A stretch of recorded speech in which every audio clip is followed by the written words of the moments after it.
All right. No way to start off a masterclass and with a little Amos Lee. So, like I said, go ahead and throw a big win in. If I've not met you before, it's your first time on a Business on Purpose masterclass. My name's Thomas Joyner. I'm the director of coaching here. And just really excited, grateful that you have set the time aside. Two quick requests. One would be, if you've got your phone out or you've got your email up, would you X that out? Let's dive in. It's going to take about 20 minutes. I promise you that it will be worth it. But the last thing I want is that inbox flashing. Hey, we've got a message. Chaos, all of that. Put that aside for a little bit. Let's dive on in. So if you haven't thrown in a big win, we always love celebrating together. I wanted to show y'all mine real fast. My son T did an early Father's Day present. This is a portrait of me, if you can't tell. And so my 5-year-old drew this of me, or painted this of me, handed it to me on the way out the door. And it was one of those where you're like, I think that's good. Obviously, my son has clear talent. Looks exactly like me right here, but super funny and just a great way to start the day today. So anyways, y'all, thank you so much for joining today. Like I said, my name's Thomas Joyner. I'm the director of coaching here at Business on Purpose. And I want to introduce you to my crew. So this is my family right here. My wife of almost 10 years, Rebecca. Oh, sorry, my picture's not showing up for some reason. That's all right. I'll keep telling. I've been married to Rebecca for almost 10 years. I have a 5-year-old son, T, who is just an absolute crazy person. He's awesome. He's going to be the next best running back. I can guarantee that, even though he's probably only going to be about 5'6" tall. So short little dude, but he's awesome. I have a daughter who just turned 3, Nan, and she is amazing. She's hilarious, just a spitfire and just so much fun. And then I've got a 1-year-old little boy, Robbie. And so he is an absolute blast. And God, he's at that age right now where he's like the exact height of every coffee table and like our kitchen table. And so when he runs, like he just hits right here. So he's got a constant just bruise on his forehead right here. So there's a picture of my family right there. They're awesome. We are in the low country of South Carolina. Absolutely love it. And it's a blast. So anyways, I want to start out today by telling you guys a little story, right? I'll never forget the second week of having our first son, T, right? It's all rainbows and butterflies. Week 1, you're riding on adrenaline. I mean, we've got this, right? Rebecca, my wife, and I just laughing the whole time, loving it. But week 2's the week that bites back, right? The week that not sleeping at night, and especially with your first, right? It just starts to add up and add up and add up. And then work on top of that is this recipe for disaster. So if you don't know, our oldest son, T, is adopted, and I was working full-time and coaching high school lacrosse on top of that. And my wife and I would kind of alternate nights being on baby duty. Since he's bottle fed, we could kind of do it, get a little more sleep. And my wife had a hard day. And so I go, hey, you sleep tonight, trying to be Superman, right? I'll be fine. You need it. And that night, when I say it was terrible, like terrible is an understatement. You spend the whole evening, right, just holding the baby up, trying to get it to sleep. Finally, it falls asleep. You set it down. You kind of do the little tiptoe walk. All the parents know what I'm talking about, over to the couch or the bed. Try to sleep for a minute or two. And within 10 seconds, he's screaming bloody murder, right? All right, so that's Wednesday. Maybe an hour and a half of sleep total, right? And you can do one night, but it's that second night that always gets you. So the next day, I have an away game. Lacrosse coach, away game, get on the bus about 1 o'clock, get back to the high school around 10:30, 11 that night, and Rebecca's exhausted. The only problem is so was I, right? I did a half day of work, drove and coached, and you just get back late. It's just miserable, but it was my night. And so I shut my mouth and I said, hey, you've had a tough day. I'll get the little man again. I can do it. We'll be all right. So I'm up and down our stairs. I'm in the car at 1 a.m. trying to get him to sleep, literally put him in the stroller, wandering the streets, nobody out, just me and the random cats and raccoons that wander our neighborhood at 1 a.m.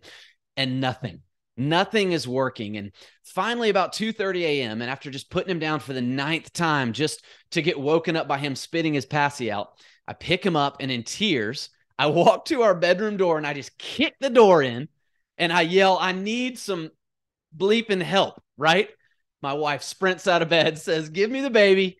And I'll never forget this. I woke up like 6 hours later with my shoes still on because I just climbed in bed and fell asleep. Like that's how exhausted I was. No change, no kick the shoes off, just lay down and out. And you see, here was the thing with that situation. Before we had kids, we read a book or two and we talked to a wise person or two who had kids, but we weren't prepared. And we kind of thought, oh, we'll figure it out as we go. And if any of you have kids, you know that nothing prepares you for that transition. And so I want to talk about that word prepare real quick. I love it.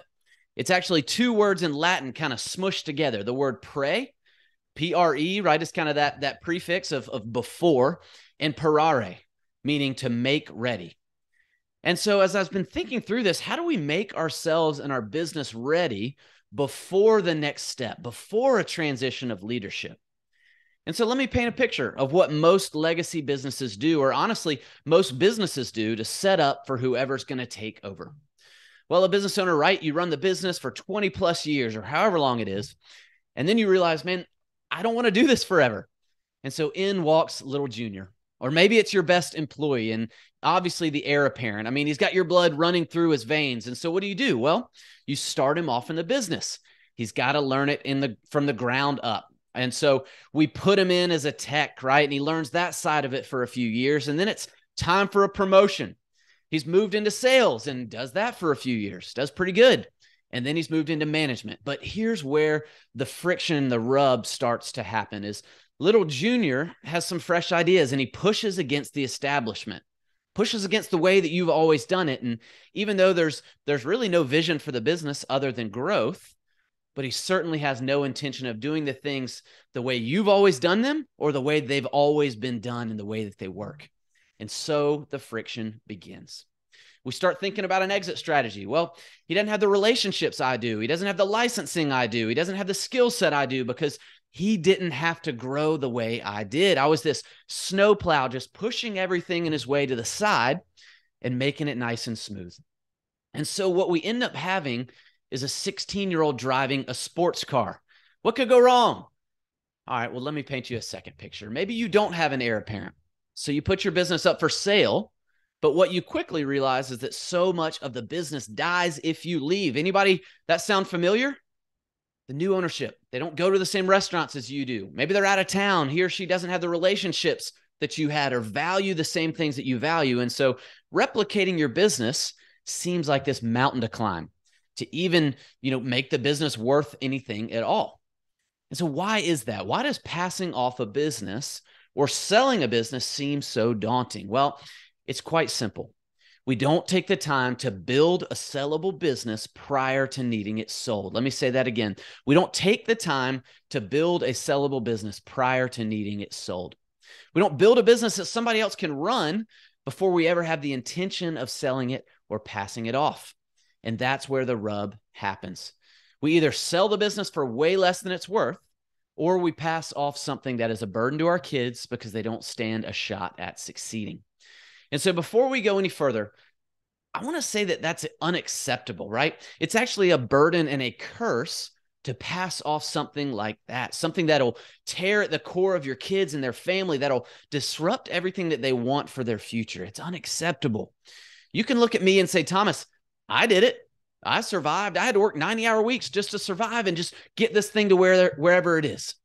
Okay, great job. Bravo. But should your successor have to suffer through everything? And note, I said not necessarily everything, but a lot, right? No, they shouldn't have to suffer through everything that you went to. And I would argue that there is a better way. There's a different way. And so I want to give you 3 things today to build out. So if you're a note taker, which I hope you are, I want you to write these 3 things down. There's going to be an opportunity to work with one of our coaches after this to kind of implement it and make sure it works in your business. But 3 things to build out that if you're willing to put in the hard work now will allow you to pass off something that's a blessing, not a burden. And so first thing I want to talk about is master process roadmap. First thing you need is your entire business on one sheet of paper.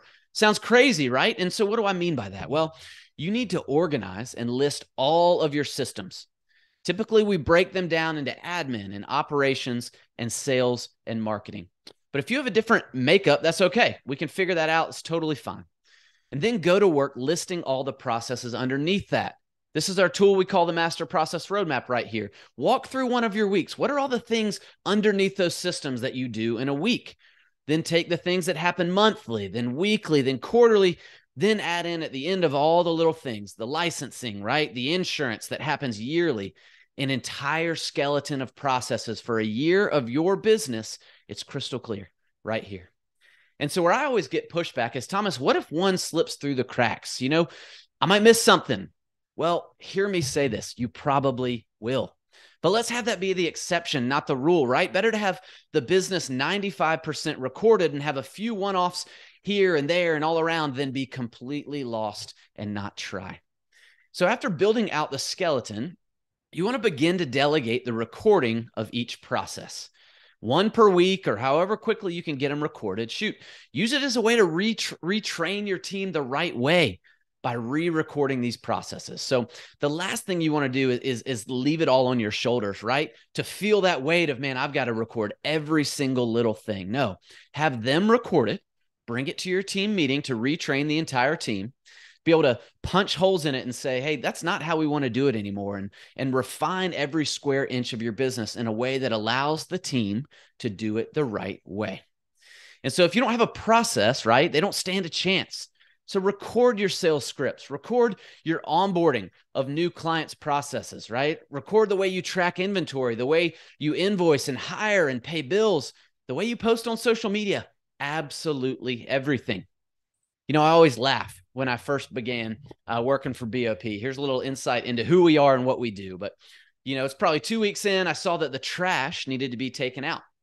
And I looked at Scott, who was my boss, right? And I said, hey, where do I take this out? And he simply pointed me back to the Master Process Roadmap and the trash process. That's right. Business on Purpose has a trash process, the most menial and simple of tasks. We recorded a process for it. And here's what that looked like. When you see the trash needs to be taken out, right? It's full or overflowing. Pull the trash bag out, tie a knot in the top, walk outside the front door around the right side. There is a dumpster on the right side of the building. Throw the trash in there, come back in, go underneath the stairs. That's where we keep the trash bags. Pull the trash bag out, put it in the trash can. Then look, if there's less than 2 trash bags in there, we need to order more. Here's our Amazon login info. Order more. When they come in, put them right under there. Rinse and repeat. Easy as can be. And you can laugh at that, but instead of him having to walk me outside, go through the entire process with me to train me, he recorded it in a way that everyone from here on out could read and do exactly what was asked instead of just winging it, right? Took 5 minutes to do it once, and he never has to retrain it again unless for some reason the process changes. But what do we typically do? We typically throw out a ton of different phrases. Oh, they know what I mean. They should know how to do that. It's not that difficult. And yet day after day after day, we get frustrated because our team doesn't do things the right way or do things consistently. And that's on us as the business owners. We can't assume ever that they know exactly how we want it done, because what's common to you is not common to me, and it's not common to everyone else. So take the time to set them up well, to record all your processes out so that day one, when you're ready to pass it off or sell it, by lunchtime, you just have to pull up the Master Process Roadmap or whatever you want to call it. And the secret sauce to running your business is right there in front of them. Guys, just imagine the freedom that it would give them, that they could do all of the blocking and then tackling in your business, right? Just the simple everyday things. They could do them well and could actually then focus their energy on business development and accountability instead of being underwater from day one. And so here's the last thing I'll say about this. You need to do this before you actually think you need to.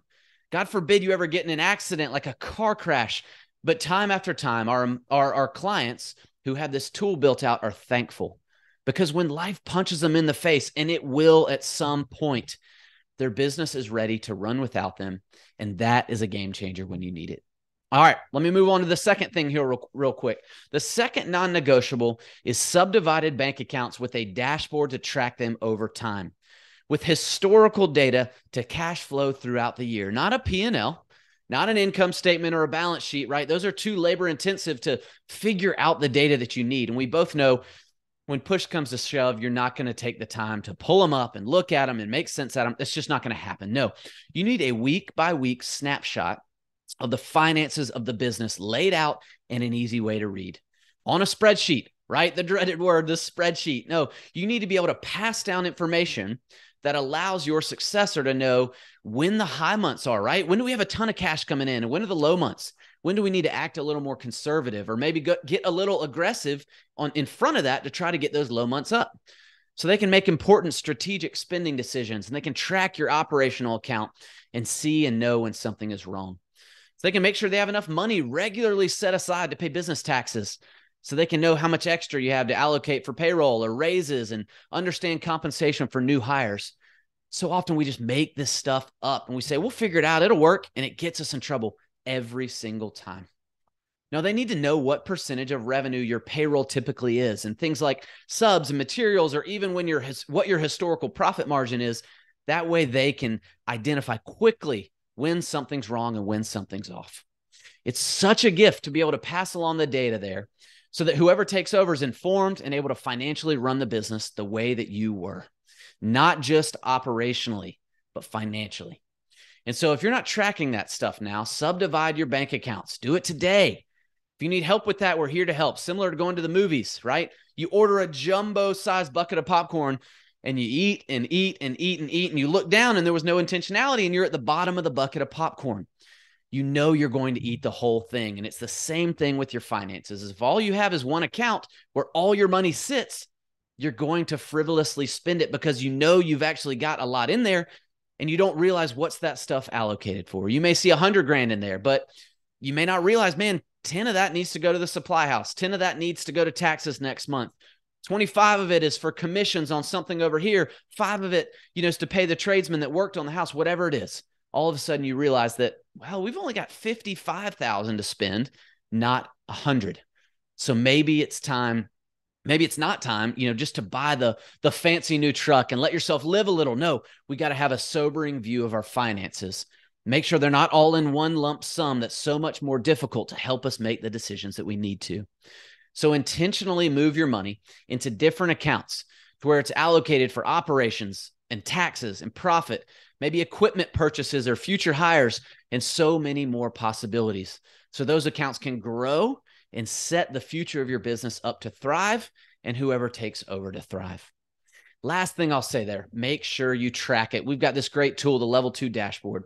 Every week, sweep the percentages of income into those accounts, record how much of each is in each account, and it will really, really help give confidence to whoever follows you. That's the blessing, not a burden. All right, last thing I want to walk you through today.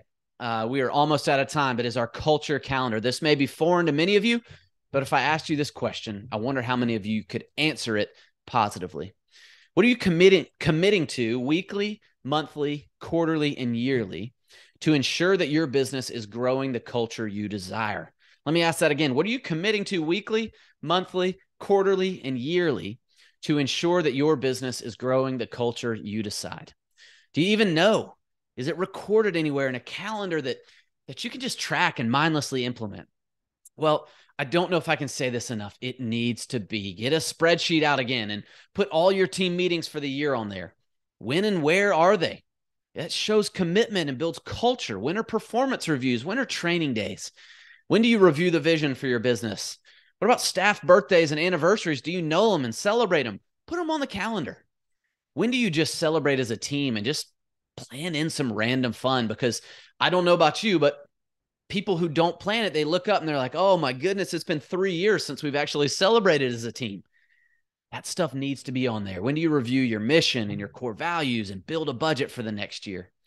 Are there any events, you need on the calendar to prepare and audit the effectiveness of, right? How about time off to make sure your team's getting a break and making sure that, hey, people are able to get a break from the grind? It's important and it needs to be tracked. Whatever you're committing to, write it down. That's the purpose of the spreadsheet. If you can put it on there, you can see the freedom that would give the business after you're gone, to know the rhythms, to have them recorded. So for the first year, they don't have to make it up or maybe have it slip through the cracks. No, we don't want things to fall apart. It's simple. All they have to do is execute it once it's written down. And then they can change it throughout the years as the vision changes and as the org chart changes and all different parts change as you grow and as they want the culture to change. But it starts with writing it down and putting a plan together. The culture calendar is the plan.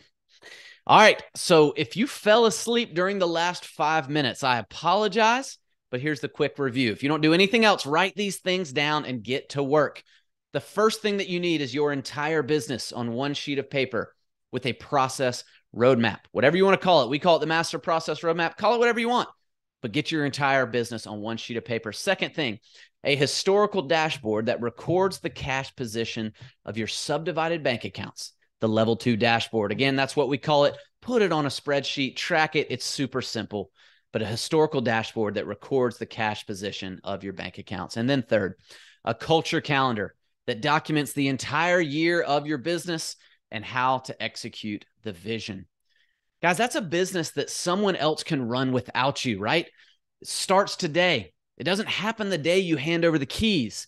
No, this happens months and maybe years before the transition. And it has to. It's the only way to have a sellable business or a legacy business that your successor can truly say is a blessing and not a burden.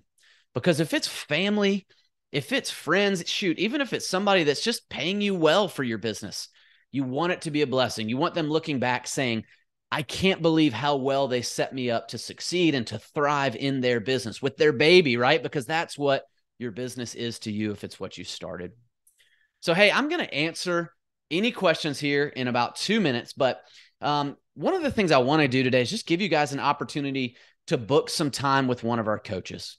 You know, naturally, there's questions that come out of, Thomas, how do I actually get this done, right? This just seems like so much work. Well, our coaches, right? We have a team of coaches, and they have cleared their schedule graciously for 6 30-minute coaching calls that are free to you. You can ask them whatever you like, and they'll point you in the right direction and even help you build some of this out. But here's what we're going to ask you to do with that.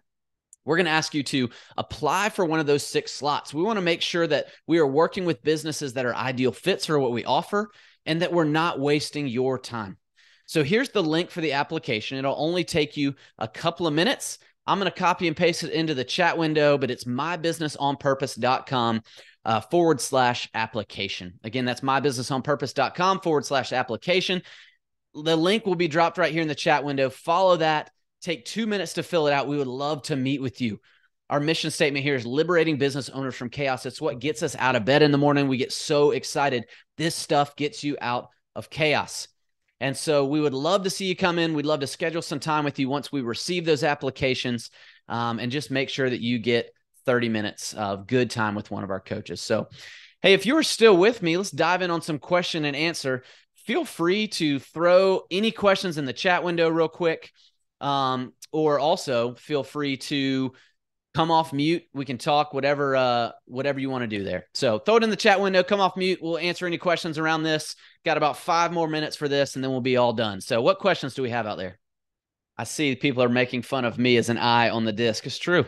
I'm an eye on the disc. So got to have some fun on that culture calendar. What questions do we have, guys? Anything at all? Do you have an editable Excel template for the processes roadmap? So the processes roadmap, we actually do on a Google, it's called Google Draw. It's just an online platform that's free to anybody who wants to use it. And so that is not in Excel. You could easily build that in Excel. What we like doing with that, though, is actually linking all of the processes and having those stored in a Google Drive online. So that way they're edited in the cloud. And so anybody can access them from anywhere. They don't have to be in your office, on your server or whatever. And they're also good to go. You know, if anything has changed, you don't have some random process manual that the day that something gets changed, you have to finish your processes out. You got to reprint it. You got to send it back out to everybody. And so we typically do that on the Google platform. It's really easy. You could easily do it on there and get those processes linked in there. It's just a little bit more complicated to do it kind of on an Excel sheet, but that's a great, great question. What other questions? Thank you, April. All right. I don't want to cut it off if there are more questions. Scott, thanks for being here, brother. Loved having you. Well, y'all, thank y'all for being here. With no more questions, The last thing I will say is we're going to be announcing our June Masterclass. One of our amazing coaches, Brent Whitaker, is going to be leading that in June. So be on the lookout for that. Yes, Sydney, this session is recorded. We will get that posted up for you. And feel free to send an email to us or reach out to us. We can get that to you, or just follow us on our social media stuff.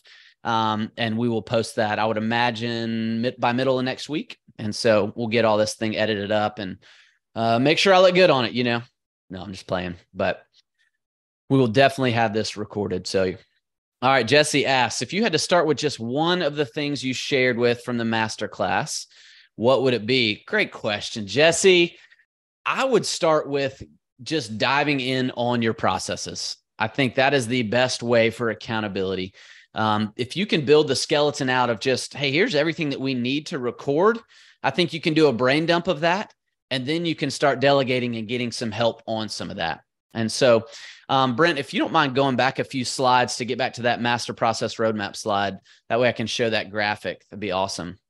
It's probably 5 or 6 slides back. Thanks. So what you'll see with the master process roadmap is right there. Thank you. You can see we've got those broken out into columns, and you can see they have hyperlinks on them, right? And so you can just start by creating a list right on down the way. Okay. Super simple. Let's don't make it more complicated than it needs to be. And then just start filling it in. The goal is not, hey, within 2 weeks, we've got every single thing recorded. I mean, that'd be great if it was, but you've still got to run a business on top of it. And so the goal would be, how do we set our team up to start recording these, to use these to train them? But that is something that you can easily start building today. It's a great question, Jesse. All right, guys, I'm 1 minute early. I'm going to hang out for 1 more minute. So if there's any more questions that pop up, great. If not, we will stop it at 11:30 on the dot Eastern. Thank you guys so much for being here. This stuff matters. Y'all being willing to work on your business and take time away.